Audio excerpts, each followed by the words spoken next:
Peace, love, knowledge, and freedom. Welcome to another exciting episode of Frail Conversations. And today, as you've seen from the title, we're going to be talking about the second man. And no.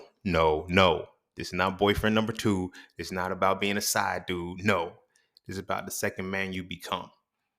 And this is about the second man that is on the other side of who we are. So this is I ain't going to say it's touchy because it ain't touchy, but this conversation is one of those that I think every human has to go through. Every human has a second version of themselves, even a third version, really. But every human has at least a second version of themselves that comes after tragedy, right? When it comes to us as men, our second version comes after a heartbreak. And it comes after heartbreak because that's the only time we actually engage in emotion in any type of way. But one thing that we don't understand is that when it comes to the second man emerging, we don't give it a credence of rebirth, right? And what I mean by that is that when it does emerge and when it does come into the space, we try to force it back into an old way, into the old man that we were, because we don't realize what heartbreak, what tragedy, what devastation really does to us, right? The purpose of heartbreaks, is to, I'm gonna define it in the layman's terms to make it connect spiritually, but the purpose of a heartbreak is to crack your heart open enough. No, the purpose of a heartbreak is to invoke a force powerful enough to elevate you to your heart chakra, to open up your heart chakra portal energy. Here's why a heartbreak is necessary for that, because it bypasses your first, second, and third chakras, right? And it immediately makes you deal with those.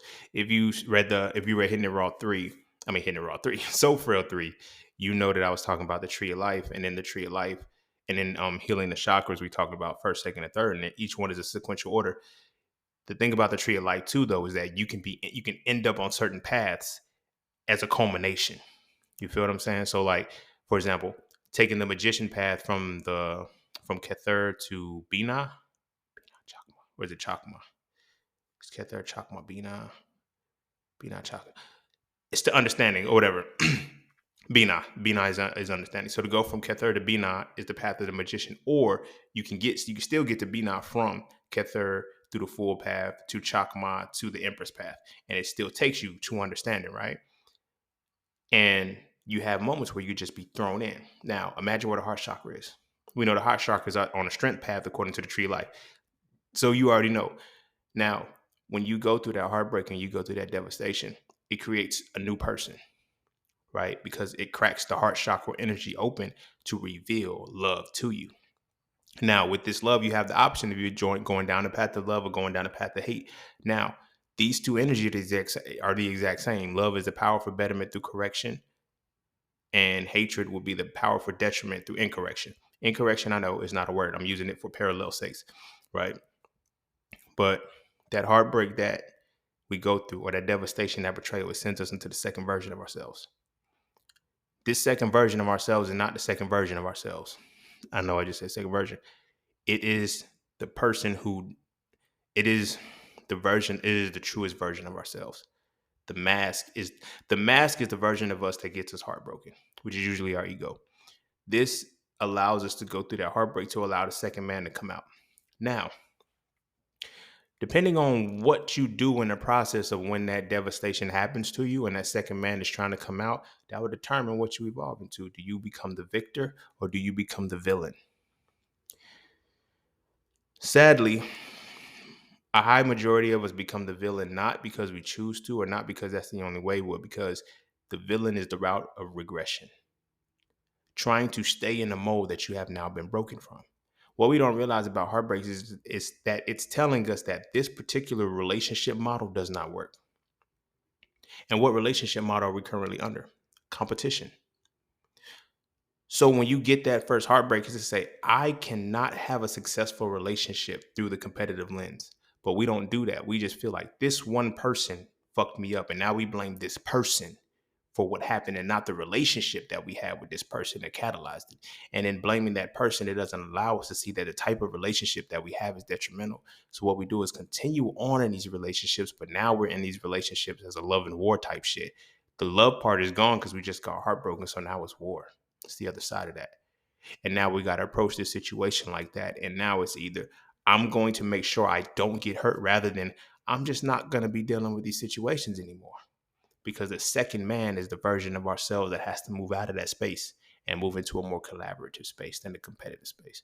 But before I dive heavy into that, be sure to follow me on Instagram _just_scene_. Be sure to check out my website at iamjustseen.com to get all things that are just seen. To all those who tip, donate, and sponsor to the podcast, you are greatly appreciated. To all those who would like to tip, donate, and sponsor to the podcast, you can do so by clicking the link in the description of the podcast. Not this episode, but the podcast itself. And as always, Cash App and PayPal are just fine. And you know the vibes. That's that for this, and that's this for that. So we're going to take a quick break. And when we come back, we're going to dive into Frail Conversations, the second man. And don't forget to visit iamjustseen.com. There, you can get all things Just Seen. You want to add the So Frail series to your library? Visit iamjustseen.com. You want to learn how to master the markets for serious trading and investing? Visit iamjustseen.com. You want to get your hands on some exclusive merch like tees, hoodies, coffee mugs, hats, bags? Visit iamjustseen.com. Are you thinking about transitioning into the plant-based lifestyle? Visit iamjustseen.com. You ever want to just chat with Scene about anything from simple advice to mentorship? Visit iamjustseen.com. Anything and everything that is me, you can find at iamjustseen.com. So take a quick peek into my world to see why being just seen is nothing less but always more. Because you never really know what you need until you see it, and you will never see it unless you visit iamjustseen.com. All right. Welcome back. And let's go ahead and dive straight heavy into this. So the conversation came up because I was talking to one of my homies and shit, and he was trying to. We were talking about relationships and shit, and the conversation came up with me. It was more so like, yo, bro, why you single still? You feel me? You got what you were looking for? You trying to get this, that, and the third? I was like, well, I haven't found the type of relationship that I want because I haven't prepared myself for that yet. I can admit that. And he was on something like, yo, bro, what you mean? Like, because I'm like, cuz my heartbreak was to walk away from competitive relationships, but that's the only relationship type there is. So I simultaneously have to engage in a woman that I want from the competitive space. And then I now have to lead her into a collaborative space out of competitive space and let her, you know what I'm saying? That's difficult to do. Because to be able to teach that, there's a lot of things that's going to happen, because now when we walking into this out of the competitive space and into collaborative space, now you have to be my equal. And now you can't do the submissive shit. And now you can't do all of the other shit that you thought you was going to do because it don't work. The standard template that they want us to have relationships in, it doesn't work. And we don't realize that it doesn't work. We just keep hopping into the motherfuckers and keep trying them again. But as men, we're always going to stay in the competitive relationship space as opposed to collaborative relationship space. This is where you're going to end up getting simps and shit. Trust me. And I can say this, you know what I'm saying? I don't want to come off and make it seem like I'm being bitter. I'm coming at a person who was at the top of the game. Like, I know it comes off like, because some of the other podcasters and shit, oh, they're speaking from a place of hurt. No, I'm speaking from a place of euphoria. I lived this life. I enjoyed the shit. I can go back and win again. I can go retire another jersey, but now it's too old. I'm too old for that shit. Donnell Jones was just on the Ray Daniels show, and he's 50. He like 50 something, and he's single. He said, nah, they was like, Shorty asked him, you dating or whatever? He said, nah, I'm not looking at serious relationships no more. And he said, because I still got to figure out where I want to be. Dog. And it kind of helped fuel this episode a little bit too, because I'm like, he still got to figure out where he want to be. Not because he has to figure out where he want to be, because he's still trying to approach a relationship from the way the relationships fail. As a man, we got two types of men that we are. You feel me? You're either going to have the competitive man or the collaborative man in relationships. That's it. We're never taught to be collaborative because our women have to be submissive to us. You cannot have a submissive woman in a collaborative relationship. It's going to suck. Trust me. I spent a good 5 or 6 years, you know what I'm saying, involving myself with women from the collaborative space who are in the competitive mentality. It's so cool when you at the top of the food chain. Trust me. You good when women listen to you when you're at the top of the food chain. Women don't argue with you when you're at the top of the food chain. Women will take all your shit when you're at the top of the fucking food chain. But why are we in the food chain? You feel what I'm saying? When you're in that competitive space, everybody talking about they want the alpha male. You feel me? I'm not the alpha male. I am, in the sense that when I step into those spaces, I'm the apex. If I step into the competitive space, you're not competing with me. You're just not. And I know that about myself. So I'm like, I'm not going to do that anymore. But when I'm in that competitive space, now the women have to submit to me. Now we have to get to a space where our women have to submit to us. And that means that our women have to submit to us while we simultaneously have to maintain a level of greatness that nobody else can supersede so that our woman doesn't see it. We're not even in a relationship to actually be involved with the person that we're in. We're in a relationship for the aesthetic of saying, I'm better than you. I got the baddest woman and shit. Now, what are you doing with the baddest woman? That's where our second man comes in. You feel what I'm saying? Of all of the stories of the women in my past and shit, like I say after I say after my 20s, after like 22. So I say after college or something, that's when the women that I was involving myself with, it's not just the I fucked her. It was I gave you something. Not like a disease or shit like that. I mean like I poured something into you to develop you as a person. You feel what I'm saying? You come a point where you're a man, no matter what you are, when you can pour into a woman and you can help her, reach a certain peak, or she'll never forget you. She'll never forget you. And she'll be indebted to you forever. She'll find a way to make it seem like, yo, I need this person. You feel me? I leave all my women like that. All of them. If you ever crossed my space, if you ever came into my space, I left you better than in the condition because that's what was supposed to happen. You can be mad, you can be pissed off all you want to that we don't fuck around no more. But you can't say that I fucked you up. Can't never say that because I always approach the relationship from two different dynamics. But now, when we're in a space where women want to submit, now here's where the problem comes in. Women aren't made to submit. Women aren't naturally submissive, but now the world has programmed women to be submissive. And they don't even know they don't want to be it. So they get in these situations. That's why the man has to be at a certain level. The submission has to make sense. So he has to be better than her. I don't necessarily want a woman that's better than I don't necessarily want to be better than my woman. I don't want to be better than my woman. And when you cross that line and you get into the second half when the second man approaches and you're in that collaborative space, you realize I don't want to be better than my woman. I don't. I don't. Not that I, what I'm saying, want to be equal in this shit. Like I do want I want to maintain the level of equality, but I don't want to be equal. But I don't want a woman weaker than me. I've had so many women that were weaker than me, and it was sad because here's why it gets sad because it what fucks us up is the arrogance of women who have dealt with mediocre men who come into a space with men who are at that level. We're the apex. You feel me? We the Don Daughters and shit. We run shit. You feel what I'm saying? When a woman finally crosses into that space and comes into your realm, and she's used to fuck boys, she used to niggas that ain't shit. She used to be in the alpha. She's used to being the lead, the A side, and then now she's the B side, and it's like she doesn't realize how short she falls now. Right? So what she'll do is try to humble you and bring you down. Now, in the first space, when you're in that competitive space, she doesn't have to do that because you are using the external forces to keep you what you gotta, but you can always run the risk that I lose my lady if I can no longer compete. That's the saddest part about all of it. Everybody keeps saying, well, relationships and they applaud women for divorcing in relationships for irreconcilable differences when the love just ain't there no more. It's like, damn, you get to walk away from me when I can't compete no more. You were never competing in the game because you submitted to me because I had to leave. But when I was no longer competing, you can walk away and we okay with that. Because now it's like I'm off my game. No. That's and a part of that is only from the first type of man that we are. Because we're not taught to worry about other shit. The reason why I mentioned the heartbreak and the heart chakra shit, because that opens you up to realize the type of man you really are. That's the second man that emerges and you step into a space of there's no more competition. It's all collaboration.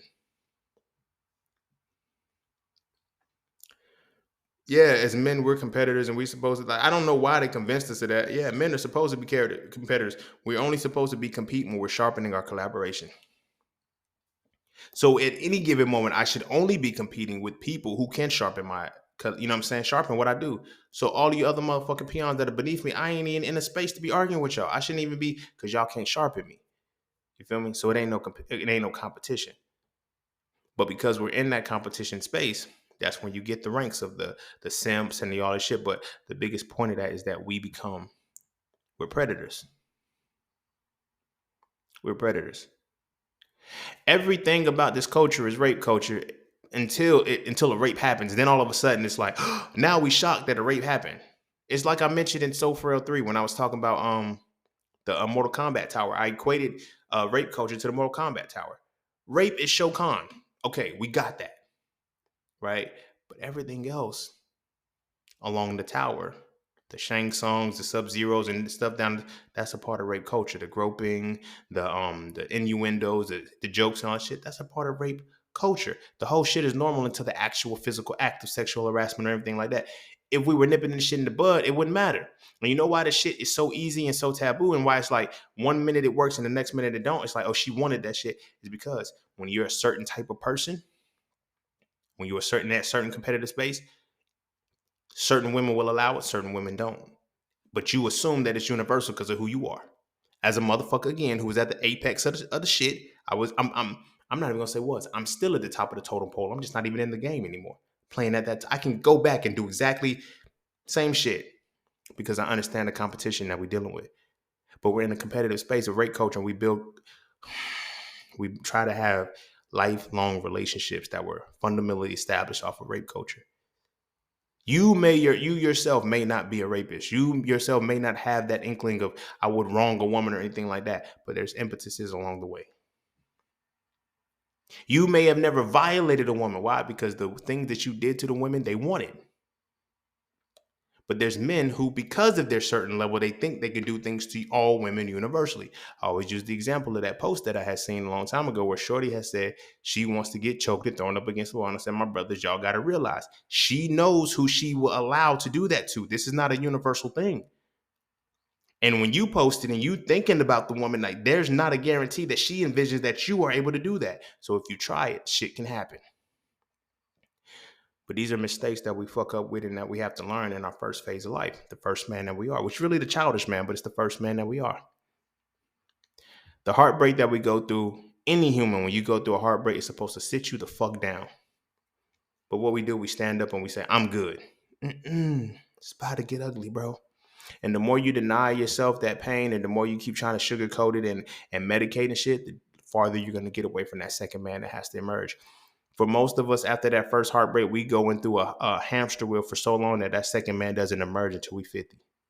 When we finally sat the fuck down, and now it's like, I'm not a player no more.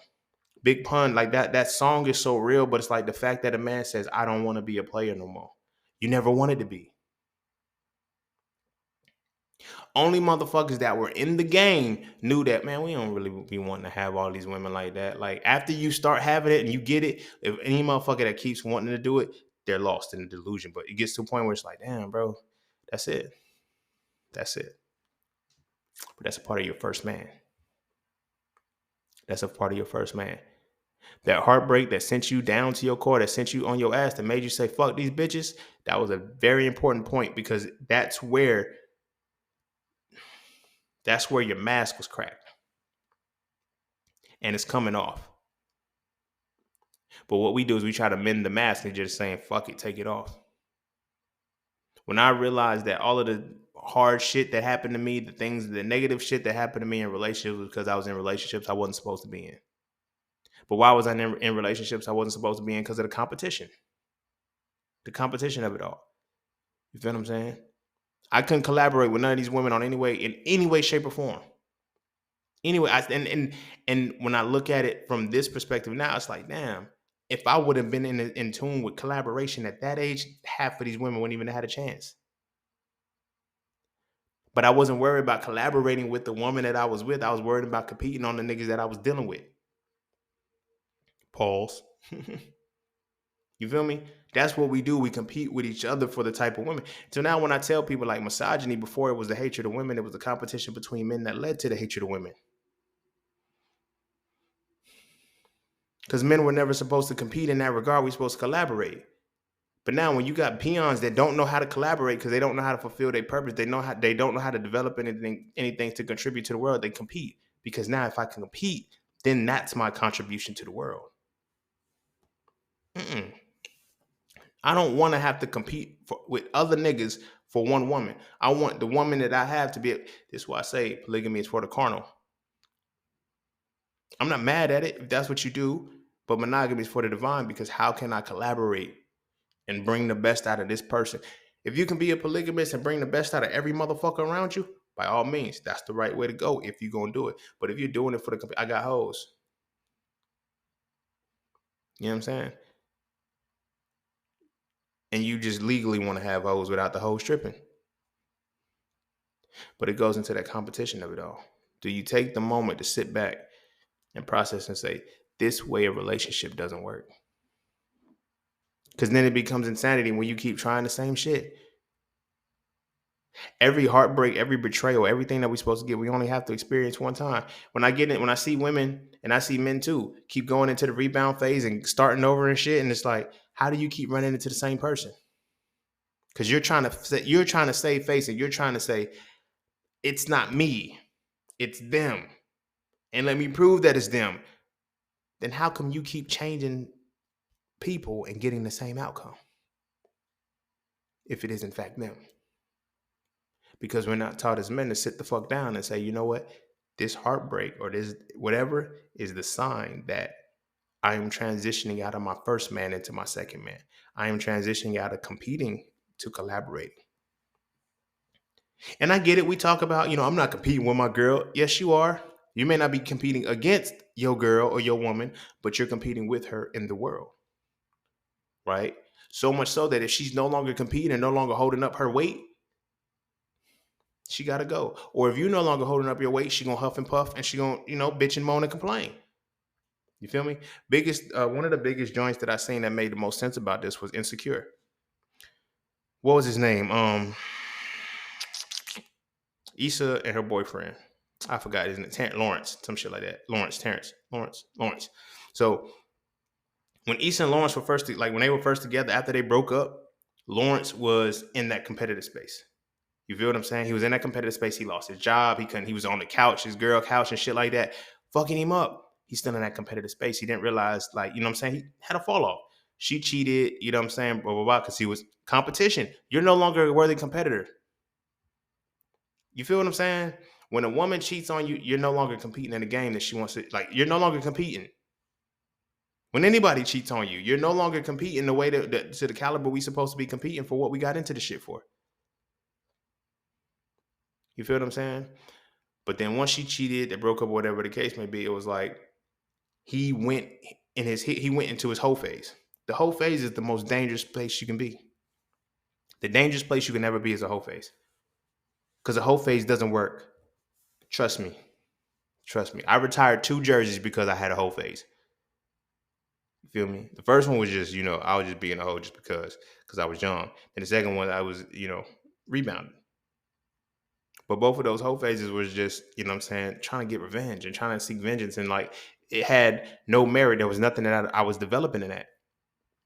So in those whole phases, the competition was, I'm going to fuck your bitch. I'm going to fuck his bitch, this bitch, that bitch, all of them. I'm going to have all the bitches. Dramatically, of course.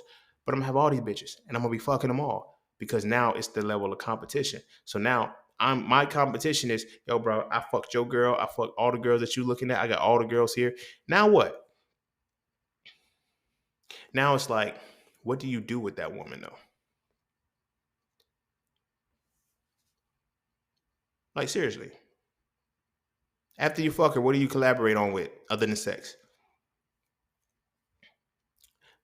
That would really show the value. You hear all the time men say, the old heads be like, get you one woman and settle down and focus, right? Here's what they never tell you, and I don't even know if they can articulate or if they even paid attention to it. Get you a woman that you can collaborate with and stop getting with women that you have to compete for.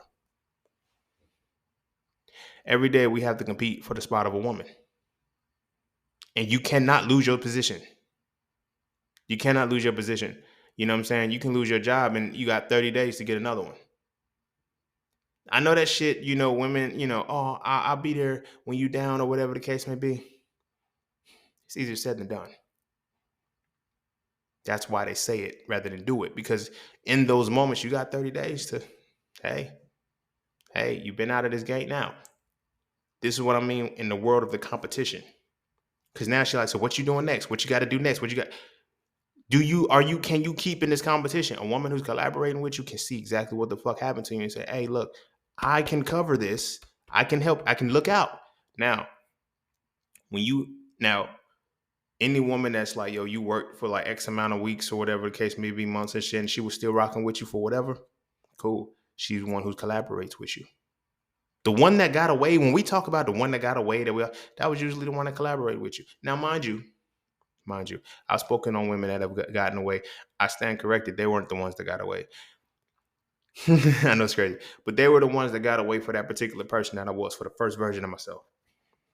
This second version of myself, oh no, nigga, you wasn't supposed to be with them. When I look back and I see where they are right now and the shit that they doing and the shit like, I wasn't supposed to be with them. I was not supposed to be with them. Have I said good? I just had to say from undergrad. Good half of the women that I was involved with in undergrad and got jabbed. So it's like, wow, that relationship definitely would have failed. Like, you know what I'm saying? When I look at certain shit, a good 100% of them were, well, 90% of them are heavily involved in religion. yeah, it wouldn't have worked. It wouldn't have worked. It wouldn't have worked. You feel what I'm saying? And those things translate into a part of your second man. You feel me? Because one of the things that we have to realize when we transition into the second man, whether we realize this or not, after that first heartbreak, you naturally feel yourself withdrawing into you. People got to tell you, you need to still get out, get active, go drink some, go up. No, stop listening to failing people. Look, listen, my brothers, huddle up. 90% of these motherfuckers are failing at life. 90% of these motherfuckers are failing at life, and they're giving you advice on what you should be doing what your body is telling you to do, what your natural essence is telling you to do. Your soul is really telling you, hey, yo, withdraw. Go pull to yourself. Oh, nah, don't be a hermit. Don't do this. Yes, there's an ebb and flow for life. You need balance. You need balance. Just as much as you've seen, you need to be absent. Just as much as you're present, you need to be absent. Just as much as you're high, you need to be low. Just as much as you're good, you need to be bad. But they try to teach us to only shift on one side, and we wonder why we're going fucking crazy and shit, because the other side is nagging and is calling to us and say, hey, I'm here. There's a natural inclination when you were in that heartbreaking phase, when you go through that, to say, leave people the fuck alone and go be by yourself. But what did the people around you say? You can't be by yourself. Don't go be by yourself. Men shouldn't cry alone. I'm not saying men could cry alone and no shit like that. I didn't even mention crying, but I'm saying naturally responding to what your essence tells you to do. You feel what I'm saying? That first moment is literally a separation because we're transforming. It's almost like the phoenix going into the ashes. It literally dies and has to be reborn. Or it's like us going into a cocoon. We have to go into a cocoon. How the fuck you think a caterpillar is going to turn into a butterfly if it never goes into a cocoon? Think about this. If a caterpillar is inching around and says, hey, it's time for me to be a butterfly, but the rest of the caterpillar is saying, don't go into the cocoon yet though. No. Stay out of the cocoon. You'll turn into a butterfly, just stay out of the cocoon. No, nigga, that's the process. Your internal wiring is telling you to go be alone. For a reason. But now when you're alone, you're not dealing with the issue and you're not allowing the second half of you to come out. Those moments when in the feeling of what happened or whatever, and you're rationalizing, you're processing it, and you start to come to the reality of not blaming yourself, but you start to see your part in the situation, your part in that relationship, whatever the case may be. Don't mute that voice. That's your collaborative side coming out, because it's seeing, damn, how did we work together? You feel me? When I tell the story about the ex that, cheated on me, it's bad. She cheated or whatever the case may be. But I ain't gonna say always. It just depends on how I'm talking. But I mainly try to make sure that I tell that that's what we catalyze out of each other. The collaboration was always going to be there, but it was from a competitive space. And so now it's like, we got to be the top. We got to be power couple. We got to be this. I was built for that. She won't. Entrepreneurship was going to be my shit regardless. Hers, she was doing it just so I wouldn't show her up. You feel what I'm saying? But again, there's things in the relationship that I did that was trash too. You feel what I'm saying?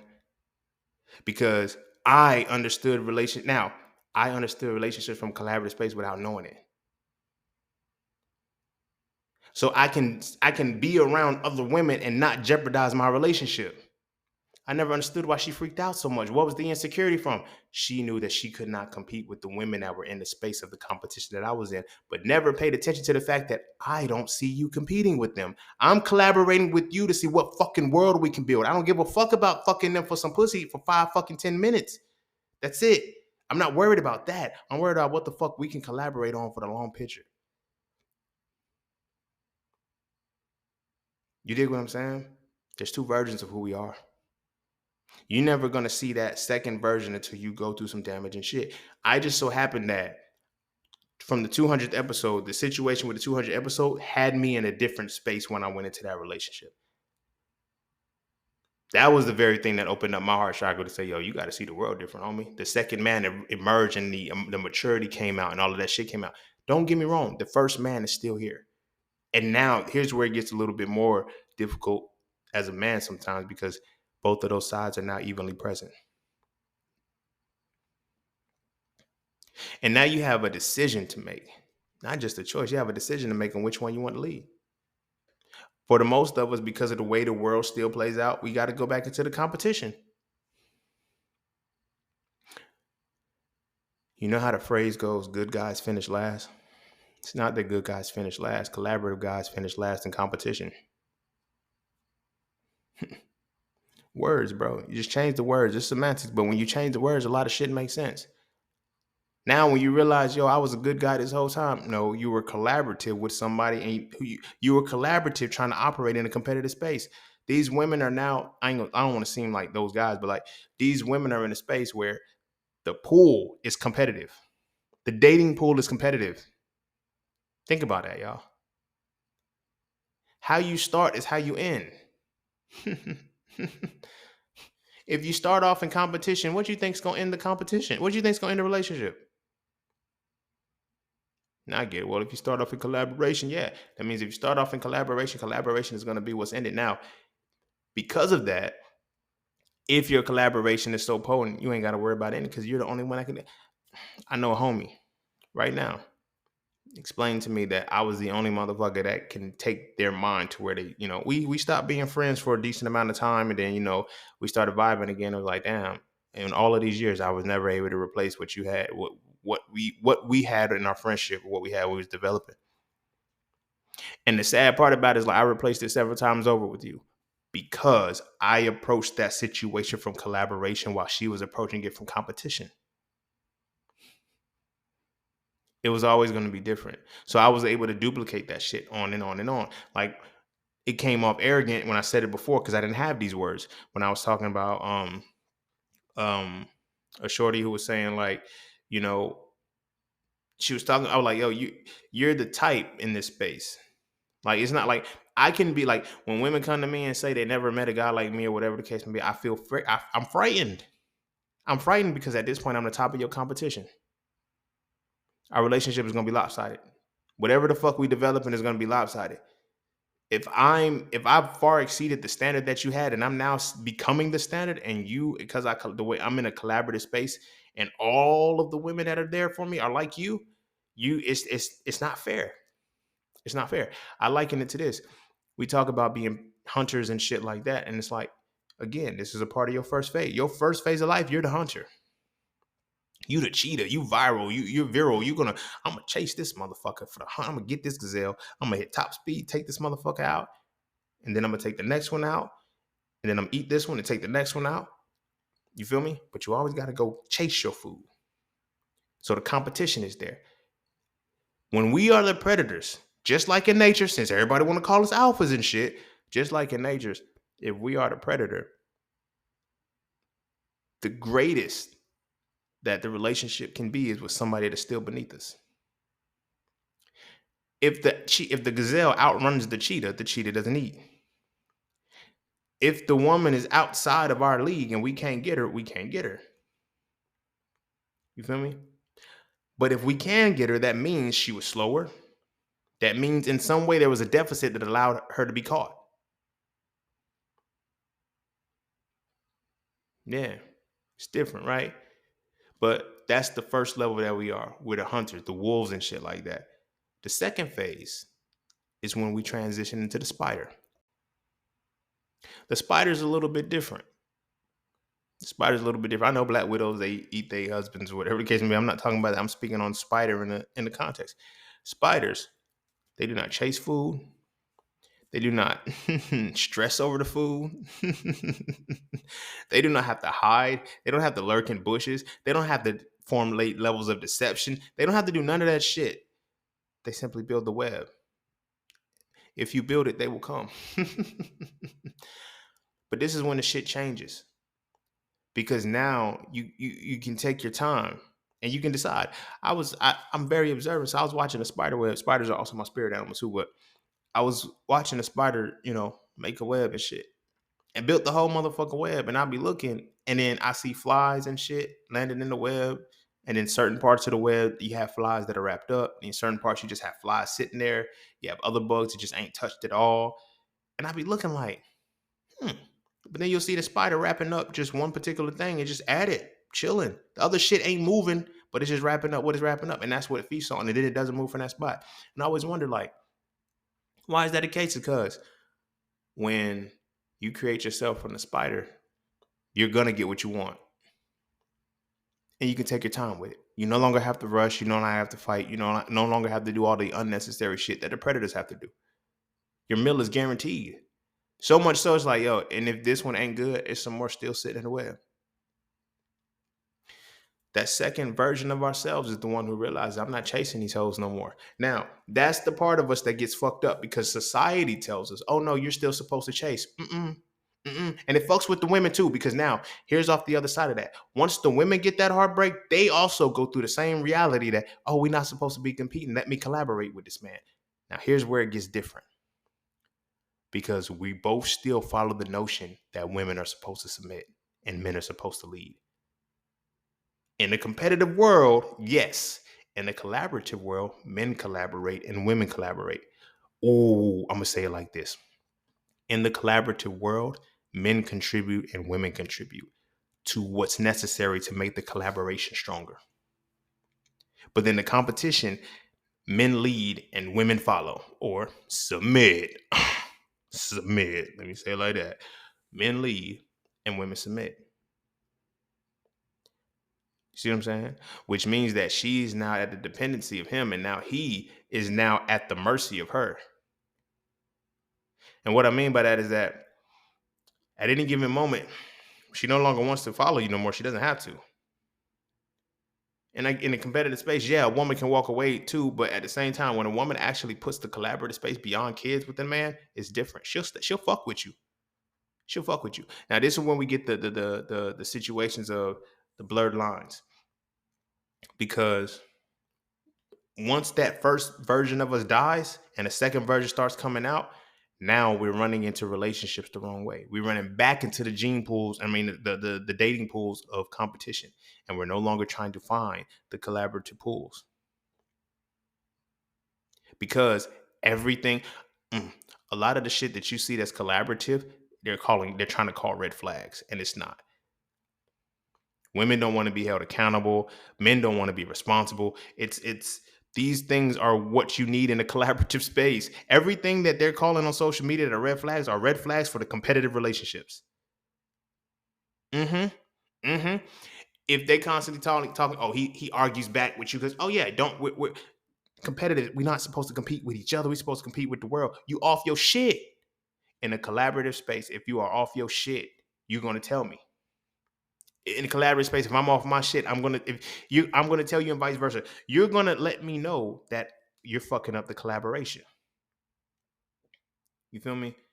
I'm not trying to like play it out like that, but like really pay attention to that, yo. What they're calling the red flags are often the very positive traits that'll give you a good collaborative relationship. Because those are red flags that are not viable in a space where women have to submit. Like when men say go half, right? In the competitive space, you go whole and you have six figures. In the collaborative space, that's cool. That's why you have those conversations where you like people like, yo, don't let social media fool you. Yes, let social media fool you, but understand how social media is fooling you. They're talking about two different types of relationships and they made them one. The natural reality of the human, when you're put on this earth, is when you have a healthy ego, when you master your ego, is to collaborate and contribute to the world.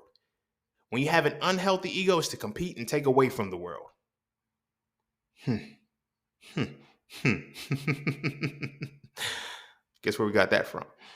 When you have an unhealthy ego, you compete and you have to take away from the world because you can't give to it. So when you have people that all they can do is take from the world, what are they going to do when it's time to compete? When it's time to actually be in a relationship, take from your ass. This is why, oh, you need boundaries. You don't need boundaries with collaborative people. Because I respect the light in me sees the light in you. I respect you equally. You can't. It's hard to find your equal because you now have to change your reality. Because now what we also have to focus on is that when that first man dies and the second man is born, we literally change from having a type to having an attraction. But social media, Instagram and shit makes you, okay, keep your type the same. That ain't your type no more. Yeah, the bad bitch with the 36, 24, 36 waist and shit and all of that shit, she's cute. You can't collaborate with her. Somebody just told me that, was like, yo, all these motherfuckers is NPCs. Like, when you really think about it, it's like, yo, it's the same woman. Scary, because on the physical. But it's like, how do you collaborate with that? How do you collaborate with somebody who thinks they need to compete in the world?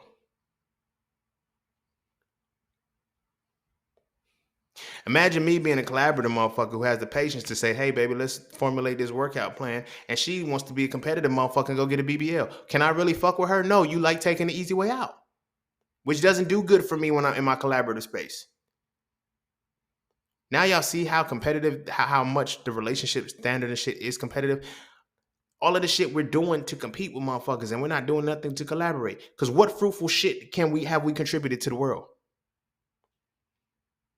And that's why the relationships keep falling. That's why they keep ending. Because in addition to, like I said, the woman, just like we have our second man, she has a second woman. Now the second woman the second woman of a woman needs to be unleashed. She can't submit anymore. Does she know that? Fuck no. Just like, do we know we're supposed to be collaborating? Fuck no. Now we just keep running into friction. We just keep running into friction. Why the fuck doesn't this shit work? Because women, I need you to hear me, I need you to assert me, but I still want to submit. And now they running into a level of insanity. I want to, now I need to collaborate. Now we running into a level of insanity. Because the core of us says, look, it's time for me to collaborate. I'm done competing. But the world keeps saying compete. So we think it's something wrong with us. Did I lose it? Do I still got it? How many men married still feel like they got to test the waters? I just want to see if I still got it. I take my ring off just to see if I still got it. Fuck no. I never lost it and I will never lose it. That's something that I learned about being in a competitive space. With everything that I have, I can never fall off. I may not be in the competition no more or whatever the case may be. Like, look, case in point, bro. I ain't talked to Shorty in like, fuck, damn near 10 years, 9, 10 years. Cause it was before I even went to Philly. When I went to Philly in 2015, so that's 8. We was fucking around and like before I went to med school, so that was 2013, 14-ish. So about 9, 10 years. I haven't seen this person, talk to this person in 9, 10 years. I say about a year and a half ago, maybe. She, I guess a memory showed up. We had this thing in undergrad. Y'all remember that Orbit commercial? Like, who you calling Cootie Queen? You Lint Liquor. So I would call her Lint Liquor and she would call me Cootie King. You know what I'm saying? And shit like that. So I get a text from her. You know what I'm saying? It's all numbers. I don't have a number saved. And she was like, text me was like, Racine. I was like, perhaps. And then, started talking or whatever. And then she told me who she was. No, then after that, it was like Lint Liquor. And I was like, Cootie Queen. And you know what I'm saying? Went from there. And then motherfucker started talking about a fiance and shit. I'm like, oh, this is her fiance texting, like wondering if he's making a mistake. I don't want your girl, bro. I haven't talked to her in over 10 years. But the fact that you still threaten shows that I got it. I don't even compete in relationships no more, bro. I collaborate and I can't collaborate with her. You got her. You about to marry her and I haven't talked to her in forever. Why she still has my number saved is beyond me. Her number's not even saved in my phone. So I'm looking at it like, damn. And at first I was like, yo, you a cornball ass nigga. That was the competitor in me. In those times when you approached me about your girl, I ain't even gonna hold y'all, yo. If y'all are listening and I ever fucked your girl or I ever took her and I ever did something on purpose, I apologize. That was a younger version of me, and that was a different version of me when I was competing. But if you ever uttered the words, did you fucking with my girl or what y'all got going on? I would fuck her just because you asked me. I would creep her just because you asked me. And not because and the reason why I would do it is because if I never had the intention before, you just let me know that she want me. Whether she do or not, the sole fact that you're threatened by me lets me know that she want me, that I can take her from you. And you worry that I'll take her from you. As a motherfucker who knows where he's standing, shit, I know which in the competitive space, I know which dudes can take my girls and which one couldn't. So you know what's up.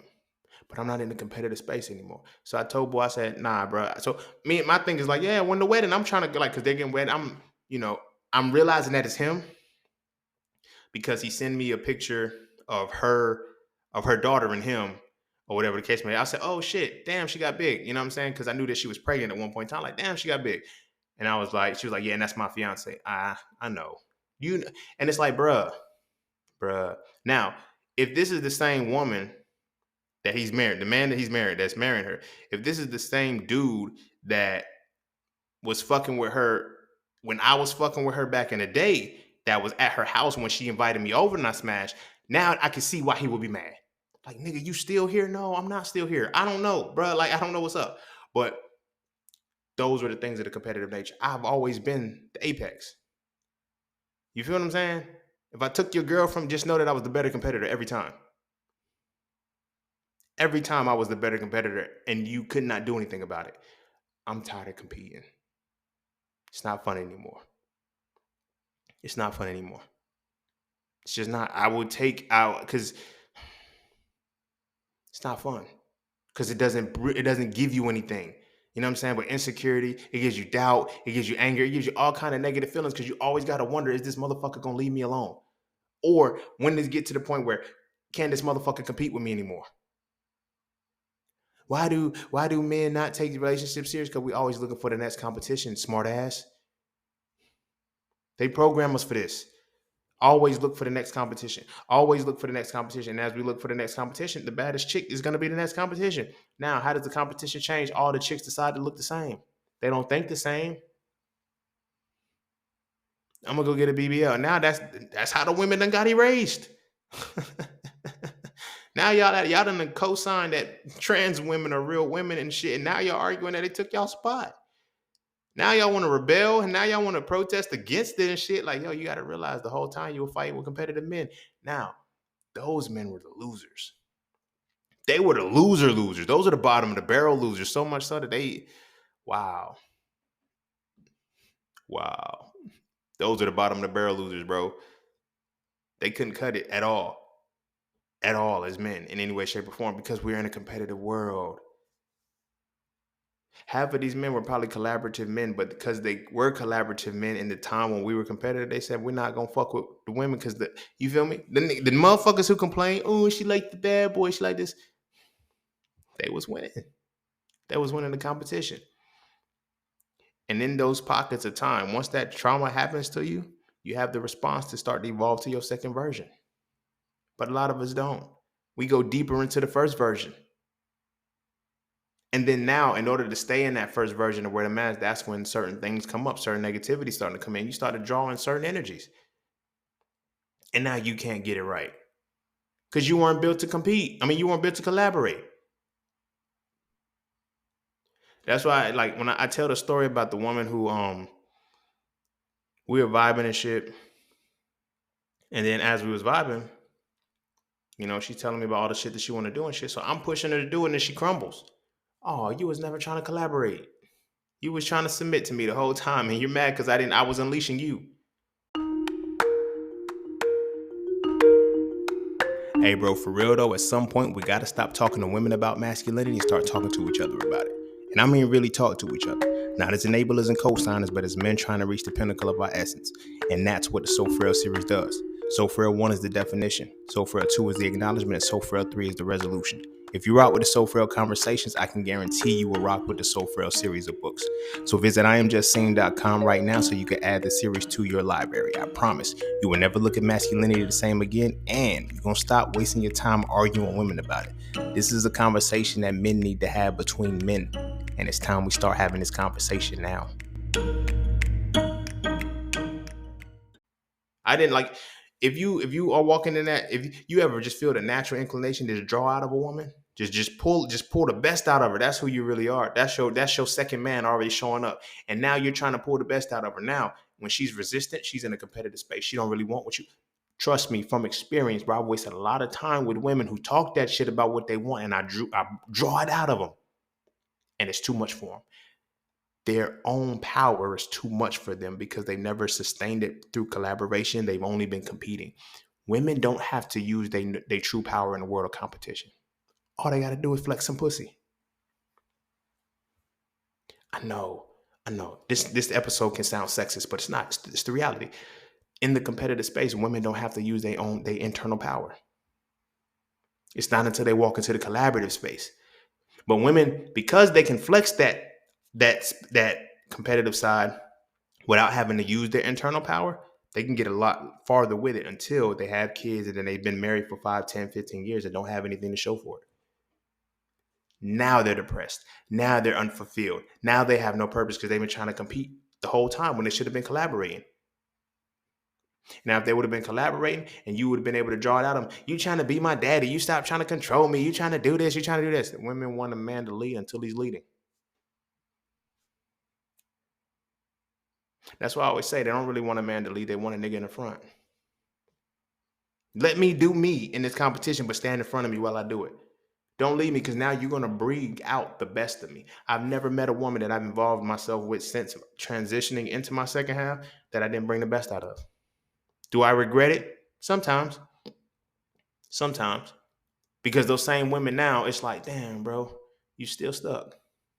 It's like, how did you not do? Because they didn't see the value within themselves because they never had to. Because they can always go flex their pussy and say, hey, I'm still a bad bitch.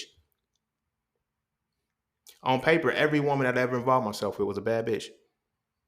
In real time, she bad as fuck. But when I got to know him, it wasn't much substance there. But you don't need substance with unsubstanced motherfuckers. Let me say it like this. You don't need substance with unsubstantiated motherfuckers. Or non-substantiated motherfuckers, however that word goes. Insubstantial, non-substantial, whatever. Either way, you don't need substance with it. So now when I look at how I got cheated on and shit, it was like, damn, I went down to a person who doesn't make me feel like a lesser competitor. Cheating is so fucked up. It's so fucked up. But what helped me helped me get through it a lot was realizing what cheating really was. You couldn't hang with me.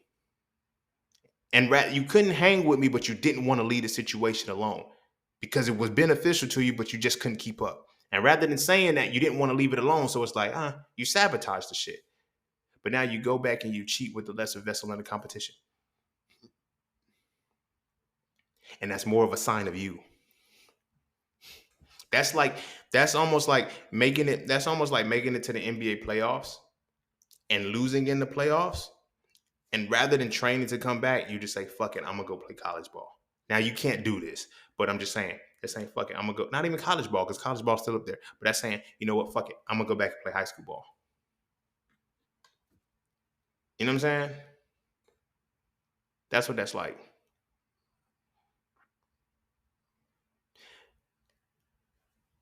As long as we stay in that space where we continue to no longer use our collaborative energy, we'll never bring the best out of it. Because now the whole relationship dynamic has to change. You can't approach her. We can't approach women the same way. We can't and you'll fuck around and walk into that collaborative space and not realizing that you were the collaborator. You feel me? I get the same conversation with every woman that I involve myself with that starts, and it's like, yo, I could tell. I just hope you break through the wall and come to collaboration because I don't know how long this is going to be. It's like, you allow me to be my free self. You allow me to be my full self. Why the fuck would I not allow you to be anything else?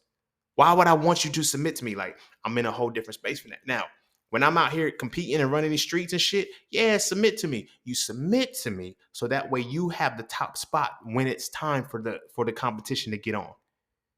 You feel what I'm saying? I don't wanna compete against a real competitor. The fuck no. Like, think about that shit. If I was a gladiator, would I really want to compete with an upper echelonian gladiator? No, give me the weaker one. You feel me? I get it. I get it when we're looking at, competition. Yeah, give me an equal fight, but the goal is to win. The goal is to win. You feel me? Mayweather's gonna fight motherfuckers in his class. You feel what I'm saying? Mayweather will fight motherfuckers in his class. He's not gonna fight niggas outside of his class because it's not. He could possibly win, but still, he understands the game. That's a different competition. You feel me? It's like people said Michael Jai White. They was like, I think I was on Vlad TV or some shit. Try to say that that they said that Bruce Lee that he couldn't beat Bruce Lee. Y'all are basing it off solely off martial arts alone and the allure of the kicks and the punches. Michael Jai White will fuck Bruce Lee up. When you think about who Bruce Lee fought, he fought Chuck Norris, he fought people like that. It's like, okay, same weight class. Michael Jai White got Bruce Lee by a good 150 pounds, bro. That matters when your martial arts are the same. When the competition is the same and you have an advantage over a motherfucker, it's not gonna be right. They have to cheat. They have to cheat to be equal. So imagine that when you're in a relationship with a motherfucker and they gotta cheat on you, is because you have the advantage. You are that far of the advantage that they need to have this extra person to feel like they're equal to you. That's power, homie. I never looked at cheating different. I never looked at cheating the same after I came to that realization. Because now when we look at who they cheat with and all the shit like that, we get frustrated in the competition, but in the collaboration, damn, you needed a whole nother motherfucker to incite some creativity just to hang with me. I should not be fucking with you. Collaboratively, you do not fit in my space. I have no reason to be fucking with you.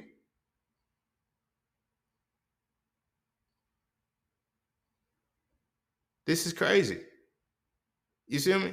Like, why would I continue to fuck with you if that is the case? But now that changes your perspective because it's like in healing that you realize I got fucked over in a competitive space. I'm not in no more. So now when people ask me like, do you still like I can't. I can't feel a certain type of way about that shit. Not just because I healed, but because I'm no longer in a competitive mind state. Like so now when I approach relationships and shit, it's like, yo, these women are all my attractions. They're not my types.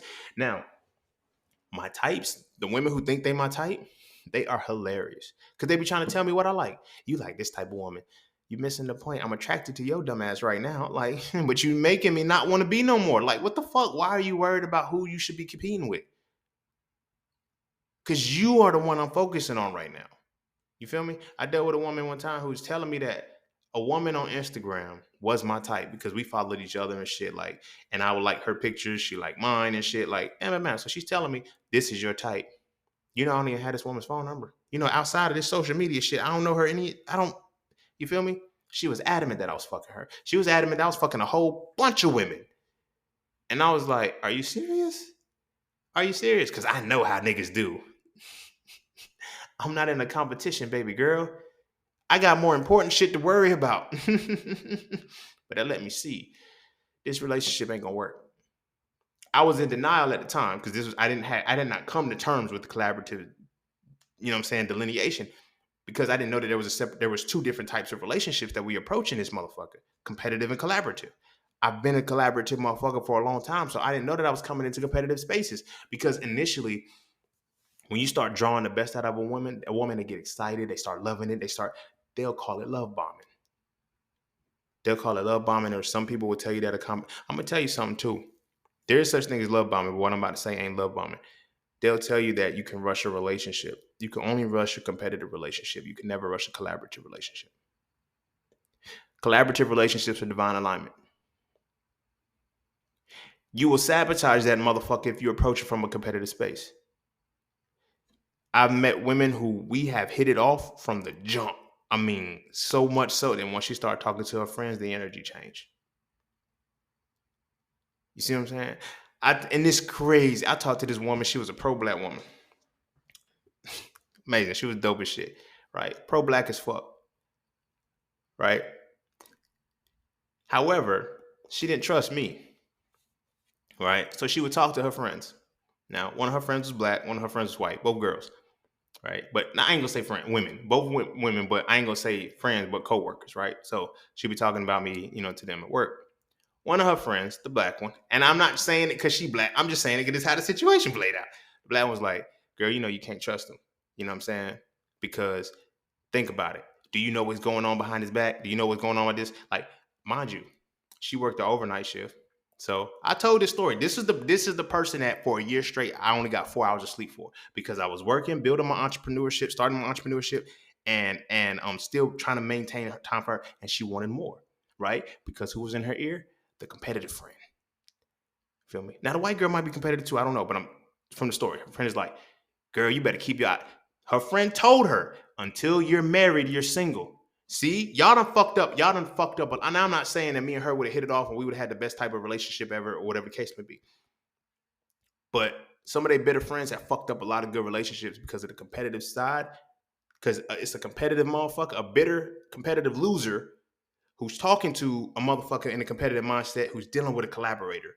And they don't know none of the shit that's going on. So she's speaking from a competitive space as if she's dealing with a person who's competing. I'm not doing that anymore. I'm not doing that anymore. So you don't have to worry about side chicks. You don't have to worry about none of that shit. But her friend was like, "Girl, you need to watch him. Make sure you keep your options open because you already know how these niggas do." Right? That's where her her other friend, her main the friend that told her to stay away was basically putting fear in her and told her everything to watch out for me. Right? Everything that you need to watch out because niggas generally don't, you know what I'm saying? This is what you need to watch out for. The other friend, her white friend, is telling her, she says, every time you come in, this is what she tell her, because she tells me this shit. How she still decided to go with the other friend is like, it is what it is. We severed ties. It was what it was. But I understand it. So she's telling me about the other friend. And she's like, and she like, because the other friend, because this is what I also didn't know. I was a rebound. You feel me? At the time, I didn't know I was a rebound. Like, she was married, just getting out of the divorce and shit. And then, like, or no, she got married too early and it was an annulment or some shit like that. And I didn't know that I was dealing with a rebound because she came to me like she wasn't hurt. You feel me? Like nothing was wrong with it. So we vibing and shit. And this is in her heartbreak, her collaborative side came out, but she had not had enough time to deal with that. She was still in her competitive space. So her other friend is saying, she said, she said, you're day and night from between the last guy and this one. She said, I don't know if you noticed this, but she said, you walk in and she said, whatever he does to you, it makes you, she was like, y'all ain't fucked enough. She was like, nah, it's long distance. We haven't seen each other before. She said, I'm just saying, y'all work. Y'all work. Now the friend is telling her, yo, you in a collaborative space. What one friend was telling her to watch out for me. The other friend was saying, paying attention to what happens to you around him. He makes you smile. He makes you feel good. He makes you better. He makes you want to challenge yourself. He makes you want to push yourself. This is also the same person who said she had the idea, that $1 billion idea that I still will not reveal, that she did not fucking bring into this reality. It still hurts my feelings to this day because the collaborator in me wanted that for her. I wasn't trying to compete for the money. The idea was like, yo, if you would have brought this shit into reality, you'd be good. Whether I was your man or not, I didn't give a fuck. You would be straight right now.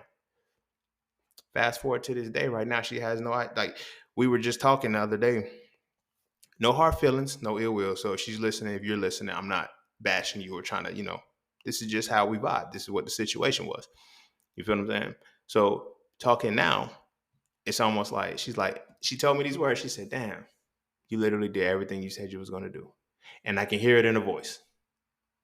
I ain't going to say what I heard in her voice, but y'all can put two and two together. But I can hear it in her voice like, yeah. And I'm like, I know, man. No distractions. She's like, you still single? You ain't got no... I know, I'm still single. Ain't got no kids because I wasn't fucking around. I was focused because I understood the collaborative side. She was ready for the collaborative side, but she had not embraced it yet because she had not sat with it long enough. Because it was too fresh for her. This motherfucker was literally married to somebody. Like, she was married to somebody trying to get papers signed like 2 or 3 weeks before we started talking. I'm like, wow, I didn't know that shit. She came out and finally told me and shit, but it was just like one of her friends, I ain't gonna say which one, said, don't tell him shit. It's by the time y'all get close and everything, he'll be done with it. The other friend said, I think you should tell him because that's not fair. I ain't gonna tell y'all which friend said what, but y'all can put two and two together. But she told me that. And when she told me that, I had to take a step back. I should have stopped fucking with her. But I was like, damn, she was honest though. Because in a collaborative space, honesty is good for me. I should have been on a competitive shit because that's the energy that was like, nah, you lied. That's a red flag. In a collaborative space, here's the thing about it. In a competitive space, when you finally get some information that can fuck with you, it's like, damn, can I trust you? For the collaborative space, you told me the truth. You didn't have to. That's how I looked at it from the collaborative space. I was like, yo, you could have lied to me. There's no way I would have ever known. Because I think we had started talking like at the end of December, and I think the annulment papers and everything were signed by March, something like that. So it would have been like, I would have never known. Because it's like, I'm not paying attention. I'm not in it that. I'm not, you know what I'm saying? Like, it's already long distance. It's you know what I'm saying? I wouldn't have known. So she didn't have to tell me. So that boosted the integrity with it. I was like, damn, homie. She kept it 100 with me. I can fuck with you for that. I can fuck with you for that. But it's because of the mindset that I was in. Collaborative space was like, nah, oh, so you trying to use me as a rebound. And I knew I was being used as a rebound. But the collaborative space in me, I brought something else out of her because that moment she was still in, her second version of self was coming out. You feel what I'm saying? She was reading, she was studying, she was learning all of this shit. She was doing certain things. And it's just like, I'm not trying to compete with you. I just want the best out of you because I bring the best out of myself every day. I mean this most modestly. I'm perfect. I'm perfect. I am perfect as fuck. Y'all may not see me as perfect because you're basing it off your own standard and your own template, but I'm perfect. I am perfect. I have built myself up to be exactly what the fuck I was designed and created to be. That is perfection. Fucking perfection. It was 222 when I looked at that. All right, Uni, confirm for me and shit. But so, yeah, so that's how it was. But I was operating from a collaborative space. I know what I can bring out. I know what I can bring to the table. I know, like, you know what I'm saying? Competitive spaces, what do you bring to the table? Collaborative spaces, what am I going to bring out of you? You feel me? I'll tell a motherfucker that quick right now. Let a motherfucker tell, what do you bring to the table? Don't worry about what I bring to the table. Pay attention to what the fuck I'm going to bring out of you. Fuck this table. Because what I'm going to bring out of you, will you use it or will you squander it? That's my only thing. You feel me? The women that it's crazy, and this is what made it hurt my feelings because like I brought you out of you. It ain't like I took you to a whole nother level and I broke you down. I told you wasn't shit. I put you on a stroll and I fucked up your self-esteem. I did the exact opposite of that and I built you up and you were afraid of you. That was scary to me because it's like I brought you out of you and you were afraid of it. It ain't like I brought a bad side out of you. It ain't like I fucked up your self-esteem. It ain't like I made your morale about self just drop. No, that's not at all what happened. It was the exact opposite. And you were afraid of you. You were never ready to collaborate. You were just used to competing, and that mask that you had decorated yourself with for so motherfucking long is still motherfucking there. And you still think you're trying to compete and it don't work. This was one of the reasons why I used to tell, like, when I tell the homies and shit, like, it's nothing to get some pussy quick because, like, pussy good. You know what I'm saying? But then it's like, niggas be like, yo, shorty easy. I never had an easy woman, but I always had sex quick. I know that seems crazy because people equate easy with quick. Mm-mm. Mm-mm. Sometimes you could be that motherfucker and you can collaborate in such a way that you can bring something out of a woman that makes her feel that comfortable with you. This is what I'm talking about. The collaborative space is not the same as the competitive space. In the competitive space, they want you to wait 90 days. They want you to wait certain milestones. In the collaborative space, you two are bringing things out of each other at a rate that is supposed to be catalyzed. The moment y'all start trying to control that and say, okay, no, don't do this, don't do this, don't do this, y'all fuck up the flow of what you really are. In the competitive world, they tell you, you need to go through this milestone. You need to go through this milestone before you can say anything. Like, nah.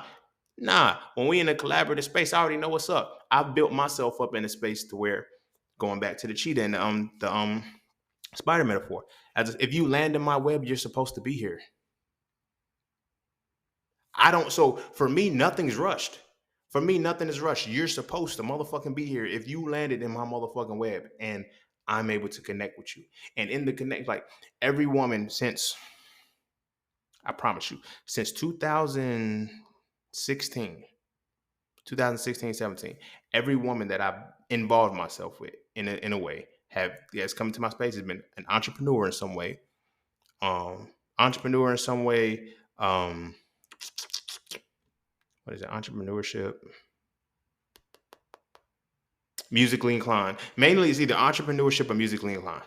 They can sing, they can write songs, they can do something. And they never put two and two together. And I'm like, you're my attraction because this is what I am. I don't have to compete. And that gets scary because when you're in that competitive space and it's like, yo, you think, no, I don't, when I can collaborate with my reflection, if it's like looking in the motherfucking mirror and I'm collaborating, I don't have to, there's no outside noise that can make me do anything against you. Outside of that, there's nothing that can make me do anything against you unless this person is an exact replica of me. That's it.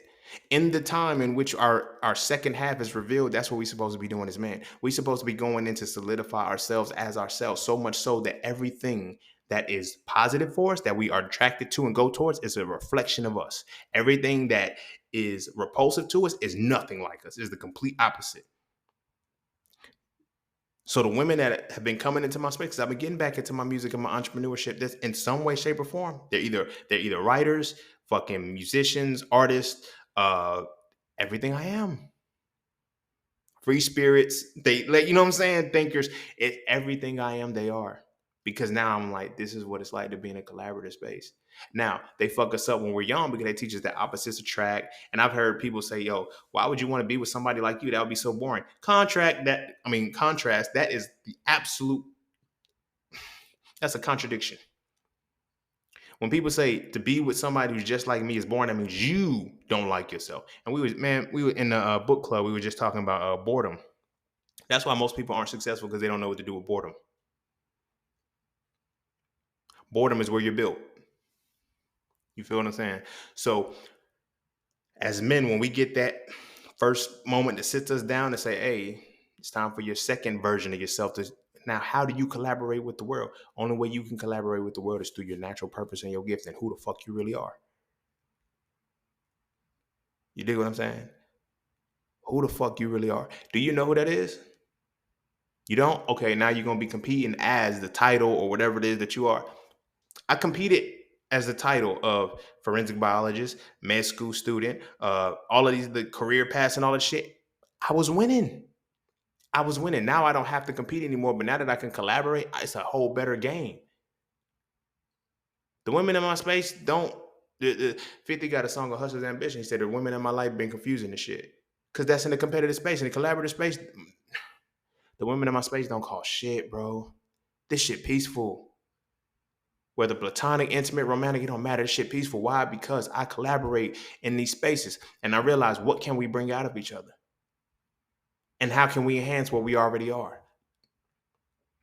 You see what I'm saying? And this is what I'm saying. It goes back into once you get into that second part of your man, you're going to walk into the second part of the woman who needs to be unleashed. You're going to naturally want to pull shit out of her. You've been wanting to naturally pull shit out of the women since you started dating and shit. But the reason why we never did is because fuck these bitches. I don't want to be simping. I don't want to be a cornball. I don't want to be soft. I don't want to be none of that shit. You naturally have the inclination to draw the best out of a woman. Simple. But it's not because you simping or you soft or anything. It's just naturally as a human, when you are interacting with somebody as your real self, you're going to collaborate with them. In order for your collaboration to be best, I need to bring your collaborations out to see how we still sharpen steel. But in a collaborative space, it helps that iron sharpens iron, but then it also fashions it. So to collaborate, competition sharpens your steel, but the collaboration fashions it. Everybody doesn't. You seen the Ninja Turtles? You feel what I'm saying? Everybody doesn't need nunchucks. Everybody doesn't need the sai. Everybody doesn't need katana. Everybody doesn't need a staff. You need what you need. Interesting story about the Ninja Turtles. It fits to this somehow, but it's an interesting story. The weapons of choice that they have contrast their characters, right? Raphael, for example, he has the sai, but he's also a hothead. They don't give him anything for distance. Everything that he has to do is close contact, so he has to control his emotions. You feel me? Donatello is a thinker. He's a genius, so they gave him a stick. You get the basic of weapons. We're not even gonna give you advanced shit. You're gonna get the basic of weapons because your mind is that advanced. You see what I'm saying? Michelangelo scatterbrain. He got nunchucks. You see what I'm saying? Leonardo, his is the katana. So what was his? He's because it's something about distance. He has to conquer something like that. But the purpose of that, they get their weapons off that. So their weapons help them collaborate with who they naturally are as a person. It's like, don't even, you know what I'm saying? Like, learn how to use what you have to the best of your abilities and then work with it. So now when you watch the Ninja Turtles and you watch their fight scenes, how they work with each other, you start to see how they collaborate with the essences of themselves. Same shit as a relationship. You might be a motherfucker who rocks with nunchucks. Shorty might be somebody who rocks with the staff. In the competitive space, oh nah, I can't fuck with people who use the staff. I need people who use nunchucks. Now we competing and hold on. You don't even know how to use the nunchucks right. I don't give a I know how to, I mastered these nunchucks. I will fuck you up with these nunchucks. So I don't need another motherfucker with these nunchucks. I need a motherfucker with something that I can't fuck with. Because in the realm that I'm going and I need collaboration, when I pull up, they know I got nunchucks. They know they can't fuck with me, but they know I got nunchucks. So now if I pull up with somebody that ain't got nunchucks, it throws up the whole game. So not only can they not fuck with me with the nunchucks, they can't fuck with my backup who got a whole different weapon. Collaboration. But now in order to make that work, we got to sharpen our tools. And we got to fashion it. That's where the fashioning is coming in, is because you collaborate with your differences. You compete against similarities. You compete against similarities. You collaborate against the differences. And everybody's a unique individual. So which one do you think is a relationship supposed to be really built on? It's not hard. It's not hard. Everybody is a unique individual, created in the image and likeness of a deity, and that's one of the hardest parts. Because when you say everybody's creating the image and likeness of deity, it makes it easy for everybody to try to be cookie cutter because they don't know how this deity reflected itself as them. That's why I did the episode on Jehovah. So you know that when you create the image and likeness of deity, it goes into the four elements, the stars, and the stars and everything. So now you know how your image and likeness compares with everybody else. But now, when you just follow a codified book that says your deity is vengeful, jealous, and wrathful, what you think is going to happen in the state of competition? What are some of the biggest traits that most people who follow a devout religion follow? They embody the deity. It's crazy. But when you're in that collaborative space, you have no desire. You feel me? When you learn, if you learn to collaborate, this is a tangent, but if you learn to collaborate with your religions, you'll learn what God really is. You really learn a lot more about yourself. This is why you always hear me say God, Allah, Jehovah, Christian, Buddha, Jesus, whatever, because I kind of see how they work together and I collaborated with them and know, well, buddy, that's how I know there's three levels: the mythology, the ritual, and the allegory and shit like that. But that's not what I'm talking about. Because in these relationships, we got to realize that naturally being created as an individual, why would you be in a competitive relationship? The individual is not designed to compete, only the clone. You see what I'm saying? The individual is designed to collaborate. So now, when you are comfortable within your own space, within your own skin, to say, hey, I do this shit. I do this shit. This is the shit that I do. Now can't nobody else do it. In the competitive space, what they're going to tell you? Be humble. In the collaborative space, they're going to tell you to be exalted. I promise you, it's like night and day. My social media, some of y'all that have been on my social media, like y'all have exalted me beyond levels that people that are close to me have tried to humble me. Because the relationships that I've developed through the years from the entrepreneur side were all collaborative relationships. You feel me? However, my past was built off competitive relationships. So when I show my greatness, you got to be humble. Don't get cocky. Don't get. I'm good. I'm dope. I'm dope. I'm not. I can't downplay what I am. I can't play humble just because your ass is insecure. Shout out to Kendrick. I can't fake humble just because you insecure. But that's what has to happen in a competitive space. You feel what I'm saying? An intelligent motherfucker has to play dumb because motherfuckers is dumb. Fuck you. Come over to the collaborative space and you respect this pimping. I'm not dumbing shit down. No, I'm giving what needs to be given because I'm in a whole different realm. You see what I'm saying? I'm in a whole different realm. And when you're in that whole different realm, you have to operate in that whole different realm. This is why our relationships are not working. Like, y'all, you only get, the universe doesn't give us cycles. We create the cycles. They give us experiences that we choose to repeat. So you have one event that is an occurrence. The second time is a quote unquote coincidence. The third time the cycle starts. The first time it happens, that's the only time the universe sends it to you. The second time and third time and on, you're revisiting it. You're bringing it back into your space. You have an option that when shit comes into your realm, you get to say yes or no and push it out. You say yes by feeding it the energy. You feel me? So now, when we're in that competitive space, and what we want to come in is solely to outdo motherfuckers and be better than motherfuckers and shit, and be the best person and be like, you feel me? It should be aesthetic too, and we want to compete with aesthetic bullshit. You feel me? The fuck that got to do with anything? Not a damn thing. But then when you collaborative, everything is broader. You see what I'm saying? When I talk to people who say shit like everything ain't that deep for you, in my competitive space, I've never met a woman in the competitive space. The women will always say shit. I would hear women say shit like, oh, it ain't that deep. You ain't got to be this. Envy is a motherfucker. Jealousy is a motherfucker in the competitive space. And you be thinking a motherfucker love you and they don't. They just got strong feelings for you. What feelings do they have? Start asking that motherfucking question, because I know I am. When a motherfucker say, yo, I got feelings for you. What feelings do you have for me? Because as soon as we hear somebody got feelings for us, we get all bubbly and shit. Oh, that person likes me. No, are you feeling jealousy? Are you feeling envy? Are you feeling rage, anger, aggression? What the fuck do you feel for me? You see what I'm saying? Because now, that means now I can dictate some shit out of you. A collaborative motherfucker, man, that shit different, bro. That shit different. And we try to have these relationships based on competition. We don't get into these relationships for collaboration, which means that one person has to be the strong point, one person has to be weak point. And typically we want the women to be the weak point. No. The second evolved version of a woman needs to be unleashed, and she desiring to be unleashed. Why? Because she was capped off being submissive. You see what I'm saying? The second half of the man no longer wants to be chased. He no longer wants to chase. He sets up the web. It's different. So now when these two pieces come together, the man says, okay, look, I'm going to bring the best out of you. Do you want the best brought out of you? The best is already out of me. My sister circle told me I'm the prize. I'm the prize. Wow. Okay. Look at the sister circles that are going on right now. Look at all of the conversations on social media. That's the defining moment. Everything is predicated upon the competitive relationship.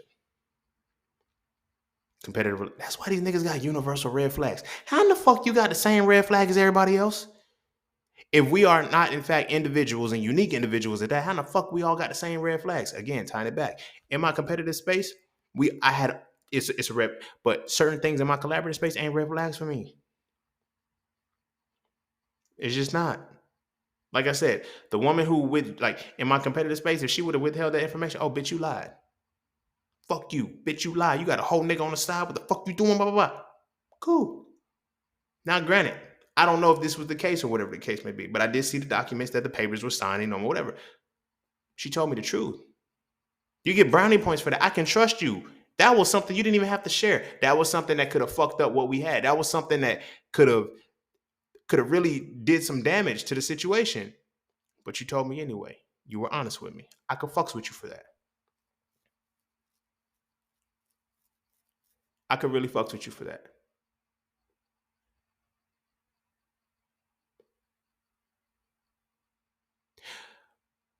But what I can't do is I can't do that in a competitive space. In the collaborative space, most definitely. Because it gives me a reason to fuck with you. You know what I'm saying? In the competitive space, you have to gain my trust. In the collaborative space, you have to lose it. There's a different world. When I be telling people when I start off on a relationship, I love you from the jump. The day we decide, okay, bam, we fucking with each other, blah, blah, blah, this is what it is. It's not gonna be 2, 3, 4 months when I say, oh, I decide I love you. I loved you from the moment that I met you. Now it's on you to keep that love at the same level. If it fucks up because you're not collaborating with me. Now, when I'm competing, now you earning love and milestones over time. Fuck no, that's not a human experience. That's stupid as fuck. I live now a life where you have to lose your shit for me. I'm giving you everything up front. Now you have to lose it. Rather than starting you off with nothing and making you earn, because that makes you perform. I don't want you to perform. I need you to be. In order for you to be, I need to create a realm that lets you be that way. So I create the collaborative space. Now, when you start being yourself or you try to hide yourself, I'm gonna know. Now, when you start to be yourself and shit, now I start to realize I can't collaborate with that. That's different. But then when I started off, what I need to collaborate with, and now you're performing for it, it fucks me up. Because now when you can't hold that anymore, I don't want you on this hamster wheel if you can't keep the pace. Collaborate with me. Let that be known up front. You see what I'm saying? Because I'm gonna let you know how can we collaborate? If we can only collaborate on entrepreneurship, cool. Let's leave it at entrepreneurship. Leave it at that. We can collaborate on entrepreneurship and music, cool. Let's, you know what I'm saying? Entrepreneurship, music, real life shit, all of the shit. Now it starts to get deeper. Now we can say, oh, you might be the one. Imagine, imagine believing somebody is the one and they starting off from zero and they gotta perform to earn your spot. How you gonna know? You feel what I'm saying? I flip my whole reality around. This is one of the things is like when women talk to me, they were like, yo, you're so transparent. I feel like I can trust you because I want you to know up front what you're dealing with. This is what you got to collaborate with. You feel me? This is what you got to collaborate with. I'm not trying to convince you of no shit. I'm not trying to make you like me or none of shit like that. No, this is who I am. This is what you're going to have to deal with every single day. When you're feeling good, when you're feeling bad, when you don't want to be bothered, when you do want to be bothered, when you want to go see your family, when you don't want to be with your family, you want me to go see your family. Like, this is who I am. This is who will be the father of your children. This will be your nieces and nephews' uncle. This will be your parents' son-in-law. This is who you got to deal with. If you don't want that, don't fuck with me. What Fantasia said? If you don't want me, then don't talk to me. Don't fucking talk to me. You feel what I'm saying? But in that competitive space, we operate from the space of perform for me and let me see. Mm-mm, mm-mm, mm-mm. I had one woman, we was on the phone one time, right? I think it was after the Tupac movie came out. And she called me and said, I want you to tell me how it was. I said, man, this movie was trash. I said, man, fuck that. I appreciate for what it was, but goddamn, you can't. And I'm spazzing the shit. She like, you on speakerphone? I was like, oh shit. And I was like, she said, mom, I was like, your mama around age. She was like, yeah. I was like, yo, why would you do that? She said, well, I mean, this is you. When she said that to me, it felt good. Cause she was like, yo, this is you. And she was like, I want her to hear you. That shit touched me like no other because she said, I want my mama to hear you. I don't want you to sugarcoat it. I want her to hear how much passion you have about life. I want her to hear how you decipher shit. I want her to hear how well and attentive you are to detail. I want her to hear you. You feel what I'm saying? I respected that. That set a tone because it's like, if your mama don't like this motherfucker right here, respectfully, fuck your mama. If your daddy don't like this motherfucker right here, respectfully, fuck your daddy. You feel what I'm saying? Because this is me. Now, this is not like I'm gonna sit in front of them and do this all the fucking time. But what I'm saying is to the core. Because now I'm not just talking about how I talk. I'm talking about who I am. My website, y'all been on my website, my books, my courses, all of that shit. All of those things are just emanations of me. So this is all of who I am. So in that collaborative space, it changes my reality. You see what I'm saying? That allows me to open up the door and say, be who you are. Be who you are up front. You feel me? I know people right now who are tied to religions and shit, and they fucking with me. They like, I know why you here. You ready to give it up, but you trying to see, you want to see what happens when you do give it up. Where does your mind go when you do give it up? I know what y'all here for. A lot of people who are on the fence who meet me when they meet religions and shit, they're like, yo, how can you live outside of that shit? I'm gonna show you. Because it's not just living outside of religion, it's understanding religion and making a choice and seeing how it affects you in your life. I'm deeper than that. I'm not competing. I'm in a collaborative space where I actually broke this shit down. I'm no longer in a religious competitive mentality where my God is better than yours. No, my God respects your God, and I understand that your God ain't mine. That's cool. That's cool. But in the competitive space, my God is greater. All these guys do the same shit because the world is still in turmoil. Whose God is really greater if the world has not gotten better? Come on. Come on. Let's keep it 100. But that's beside the fact. That's what happens when we're living in the wrong space. So that second half of who we are, it develops into a collaborative energy.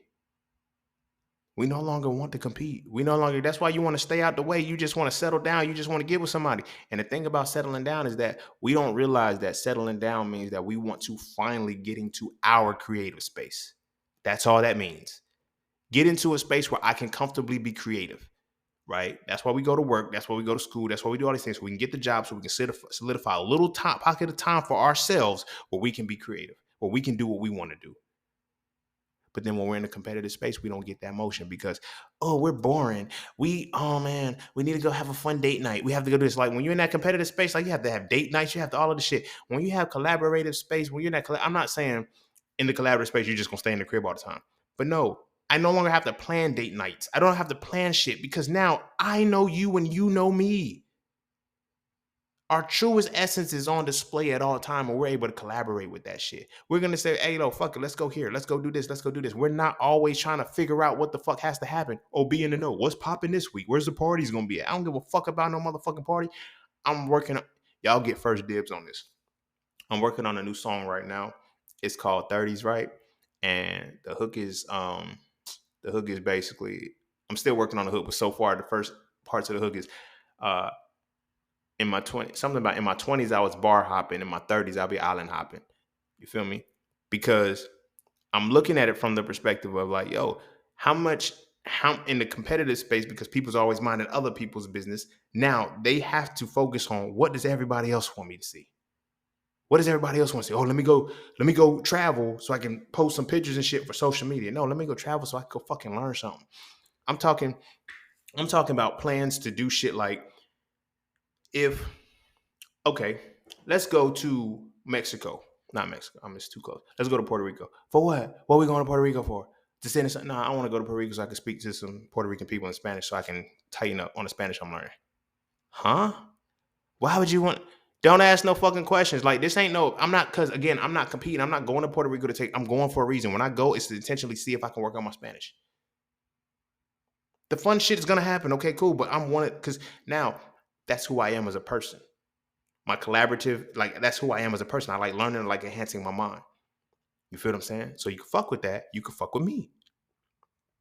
But what happens when you're dealing with somebody who's like, what? So we're not gonna go to the club? We're not gonna go no, fuck that. We don't have to always be in a space where you don't have to always be in a space of inebriation. You don't have to always be in a space where you are in a sometimes you could chill. Everything ain't gotta be active. Everything ain't gotta be active. You feel what I'm saying? And this is boring shit. Competitive relationships can't be boring. And if a relationship cannot be boring, it cannot grow. I'm gonna say that shit again and I'm gonna wrap this motherfucker up. Relationships that can't be boring, they cannot grow. The growth is in the boredom. The growth happens in the nothingness. The growth happens when there's nothing going on. You can stand and watch a flower plant all day long. You can pour the water on and everything. But until you leave the motherfucker alone and you walk away and you're not doing anything else to it, that's when it starts to grow. Because boredom is where growth happens. You can't be in excitement all the motherfucking time. Anybody that wants to be in excitement all the time is anybody that needs to be excited all the motherfucking time is trying to escape from something. And anybody you have to compete with who's trying to escape from somebody, anybody you're trying to compete with who is always trying to escape is a dangerous person and you're likely to lose with them.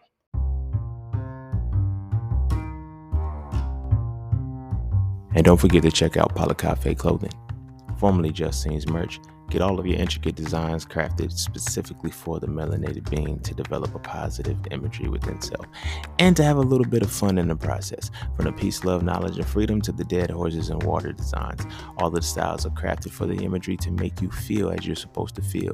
Because as I always say, the best way to fit in is to stand out. And what better way to stand out than with your exclusive styles from Cafe Clothing. All right, I'm gonna go ahead and end it there. Go ahead and end it there. Yeah. So, um, yeah, that's uh, that's what did I say this episode was gonna be? Collaboration or second man? That's the second man. That's collaboration. Yeah.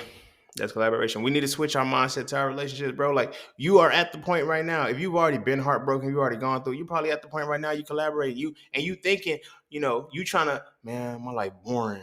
My life is like, you know what I'm saying. It's peaceful. Peace is the control of chaos. When chaos is controlled, boredom is birth, and you can grow in boredom.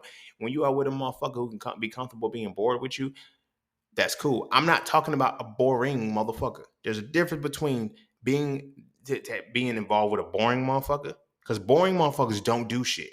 Boring motherfuckers are boring because they don't participate in the competition. When you sign up to be in a competition, that means you always got to go out on the weekends. You always got to be popping. You always got to be at the event, showing up, dressing up, showing out and shit, wasting money on frivolous bullshit because you got to be in the know. You know what I'm saying? But until you take that out and move it to the competition side, I mean, the competitive, like boring is a gift. Because now when I know that you're boring, I have to ask myself, what do you do with your boredom? I can put money on it. Look, I ain't gonna hold you. The last 8 years of my life, I got called boring every day. All of the women that I was trying to talk to, that I was rocking with for the last 8 years, or whatever case may be, whoever, you came into my path, we walked, we didn't, call me boring. Well, not all of them. Some of them call me boring because, it's like, now look what I did with my boredom. Look at me now. Oh, look at me now. Hey. I'm getting paper. But they respect the boredom now. It's like, yo, you did everything you said you was gonna do. I know. I wasn't playing, bro. Like, you feel me? I wasn't bullshitting because I know me. I knew how to collaborate. This was gonna happen with or without whoever was in my life. But again, when you in that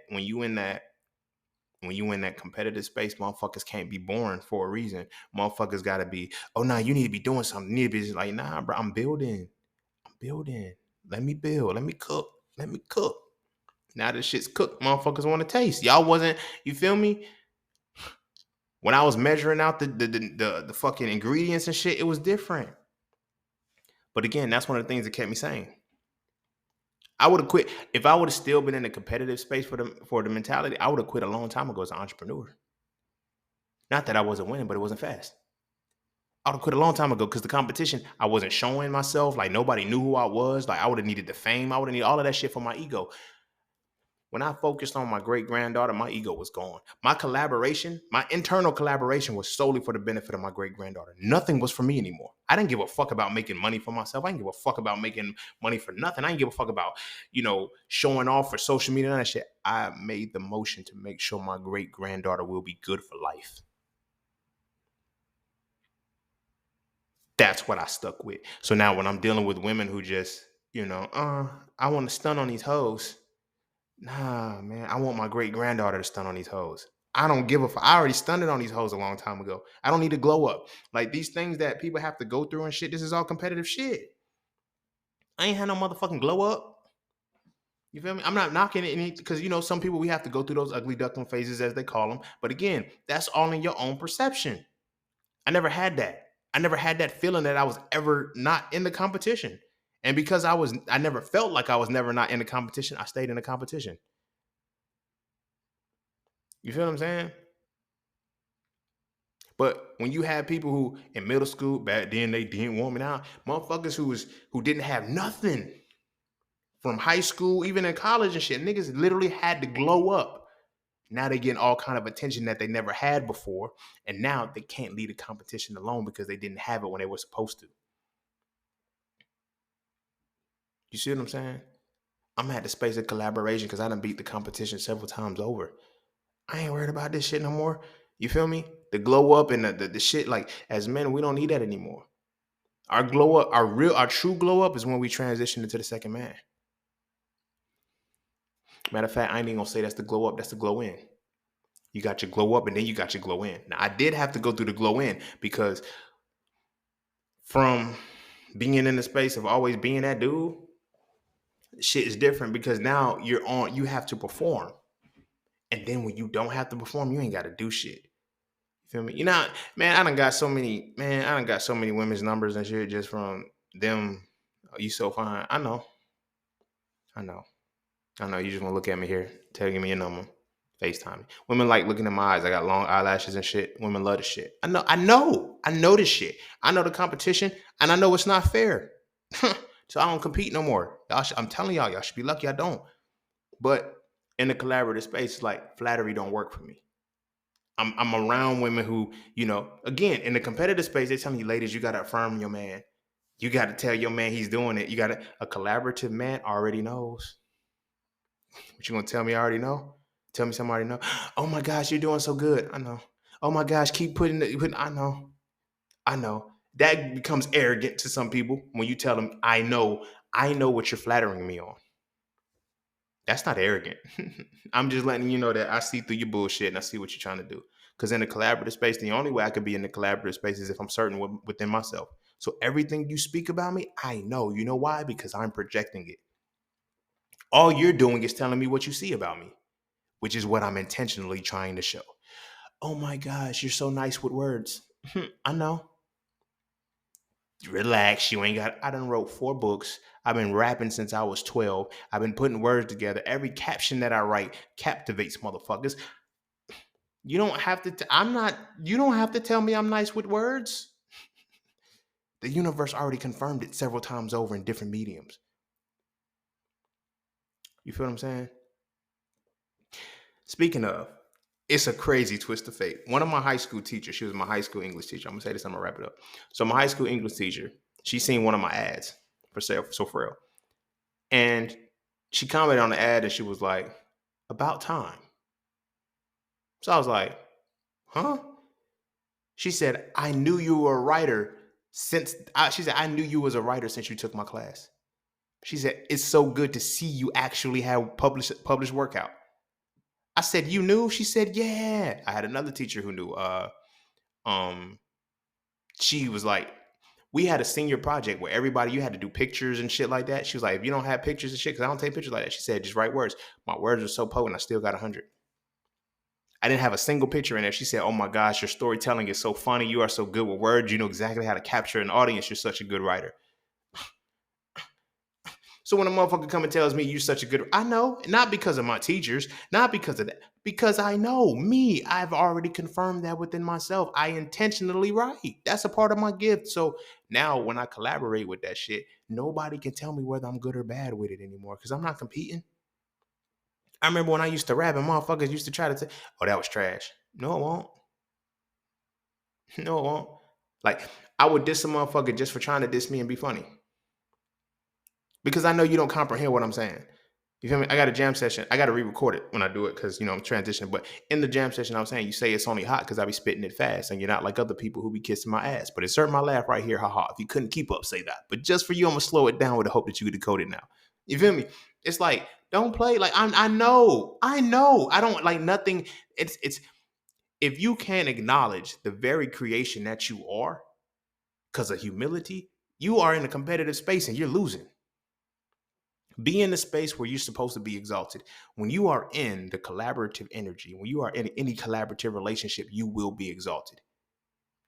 You will be exalted. If you share good news with a motherfucker and you're not collaborating with them, you competing and you just made them feel miserable. If I share my good news, I don't care who it is. Any one of my homies, any one of my friends, anybody, they tell me about anything that they got going on, I get just as excited as them as if I won. You feel me? And that is from a genuine place. It ain't got nothing to do with, oh man, wait till my turn. It's like, nigga, that's fuck, wait till my turn. Fuck when my turn coming, because I know my turn's coming. We gonna clap for your motherfucking turn right now. This is your turn. I don't give a fuck about, it ain't no, well, what about me? No. This is all you, Rocket. I'm hyping this shit up. Yo, this is my motherfucking friend. Yo, keep going. Tell me more. Don't shut down and say, must be nice. It is. I remember when I was in Philly, just when it was time for me to when I was transitioning out of the account manager position, motherfucker come to me and say, it must be nice. It really is. It's fucking beautiful. I tried to show y'all how to do this shit while I was here, but y'all kept saying, I don't know about all that. Now y'all see me. Now y'all saying it must be nice. It is. It's nice as fuck. But you know you're dealing with competitive motherfuckers. You can't be friends with people like that. You can't have solid relationships with people like that unless you're competing. And if they losing, they gonna hate on you.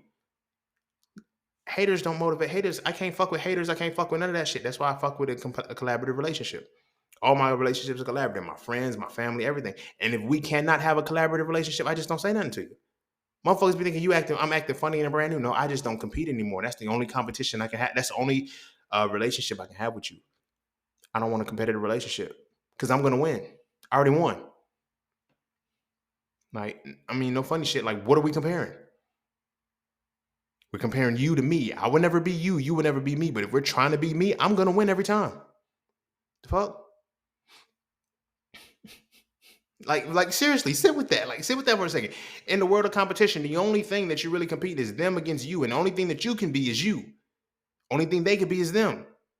You can't be them better than them. They can't be you better than. Why the fuck are you competing? Because now somebody has to be the other person, or you have to find a codified reality that we're the same thing, and we not. So I rather collaborate. I rather collaborate with you, and you collaborate with me, than I try to compete with you, because now I have to become you. When I'm collaborating, I get to stay me. You feel what I'm saying? When we are in these relationships, when we start getting to the point where this woman doesn't like the way we dress, she don't like the way we talk, she don't like the way we look, she don't like everything starts changing about us. You're in a competition. You're not in a collaboration no more. She don't like you. She don't like you. She likes what she envisions about you. And she's going to portray that and express that until you become it. Imagine that. Who you really are is molding itself into becoming the image of the image in another motherfucker's mind. What is the impetus behind what this motherfucker is creating for you? Do they not like you because of this? Do they not like it because of that? Do they like why are they with you? All of this shit factors into what you trying to, become. I ain't got time to become shit no more. I just got time to be. If you don't like it, kiss my ass. I ain't mad. I ain't mad. Because I now know what my spider web is like. So now, when you land in my motherfucking spider web, I'm gonna come test the waters. You say, oh, I don't want to be in the spider web. Okay, cool. Don't land here no more. The fuck? My whole world is set up like this. Like, I prefer physical shit, but if the digital shit has to come, click the link in my bio and go through the page. This is what you're gonna get. And you're gonna get everything that is behind this and so much more. You feel what I'm saying? I don't perform no more, bro. I can't. It's hard. I don't like doing the shit. I don't like doing the shit. So what you get is really me every single day. You see what I'm saying? And if you're willing to collaborate with that, cool. Excuse me. So for my brothers, I'm saying this. Know you and find where you collaborate at. You know what your gifts are. You know what your essence is. You know exactly what it is that you're supposed to be doing. Why the fuck are you competing with motherfuckers who want you to be great? I know it. I'm not telling you not to be great.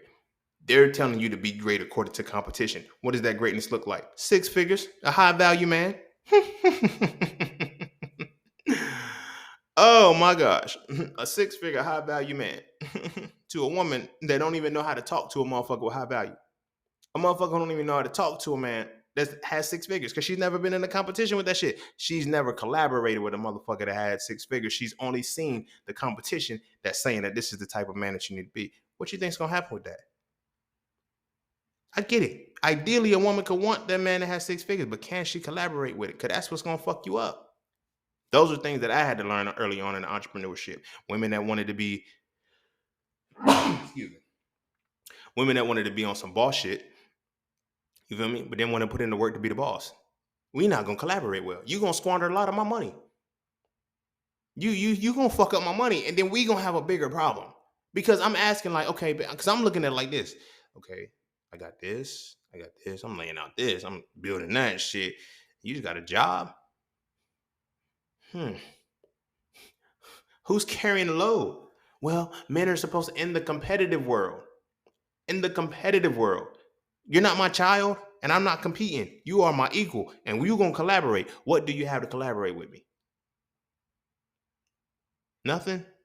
And again, there's nothing wrong with a job, but when you just have a job with nothing else, and that's all that's you, You're a liability at that point. You cannot help me be fruitful and multiply. The most you can do is drain me. Because now I have to pick up all of the other slack. Well, women can come through. It's not always about that. Sometimes she can be there for you emotionally. Sometimes when you telling the motherfucker, we gotta pay attention to what y'all talk about. When you tell the motherfucker to be his own piece, what the fuck are you gonna be here for? A trophy. You just want to be a trophy. Okay, cool. So be a trophy and shut the fuck up. Don't ask for shit. Don't look for shit. Don't touch shit. I'm gonna treat you like the motherfucking child you want to be. That's what don't nobody want to talk about with these relationships with these women, these men that have to lead and all of the shit. And women, there's a subconscious reason why women call men daddy. I get it. It's boost the ego. It's the competition. You feel me? Daddy is the highest title of man. When you really think about it, daddy, father is the highest title of man. So in the competitive space, to get that title is like, yeah, y'all only get called daddy for fucking her. You feel me? I'm gonna say this and I'm gonna wrap it up.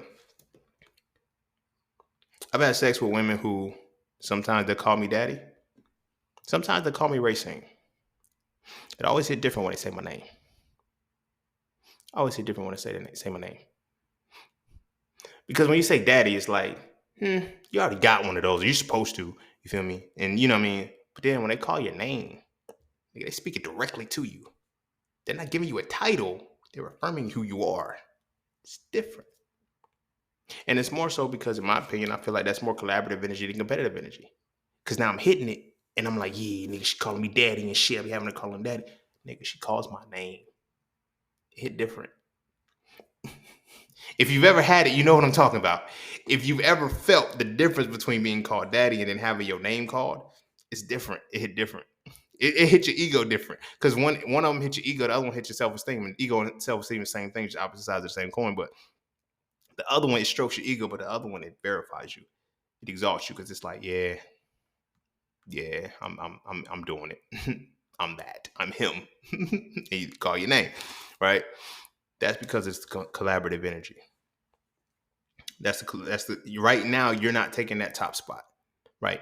And right now you have the top spot, and when you're being called daddy, you're at the top of the what you call it, the competition. But when you're being called by your name, you're being acknowledged as yourself, nigga. That's just you. Now, granted, I don't know about the backside. They was calling the other men by their name or calling other men daddy. I don't know about that, but I just know in the moment the energy hit different because it's different types of energy for relationships. And those women that ended up calling me daddy, the relationships were all competitive. They were either side pieces. They were either my side pieces, I was their side piece, or it was just something simple like that. But the ones that called my name, we were together. We were together, and it was different. Like, and I was building them, I was growing them. I'm saying it's been a lot of crazy stories that I've had from women who just wow. But you see what I'm saying? But all of it is like there's a difference between a collaborative relationship and a competitive relationship, and you have to realize that if you want anything going forward, you can't be in a competitive relationship anymore. You can only be viable in a collaborative relationship, right? So we need to make sure that we teach our sons this. So that's not what needs to be said right now. So take these nuggets and I guess use them if you're gonna use them, but approach a relationship different. Understand that if you in a confusion right now, if you always been wondering like, why is it because man, you literally transformed out of the competitive relationship. That's the first types of relationships that we're supposed to be in, competitive. And then when we get that first one, we no longer, it's because we phased out. We're now in the collaborative space. We just haven't reached the collaborative space yet. Because we're still in a space we're trying to compete collaboratively. Oh, I just want one woman that I can settle down with. I can focus. No, focus on you and learn how you operate, and then the collaboration will happen. You'll start to see you'll be attracted to women, and you'll stop. Your type will change.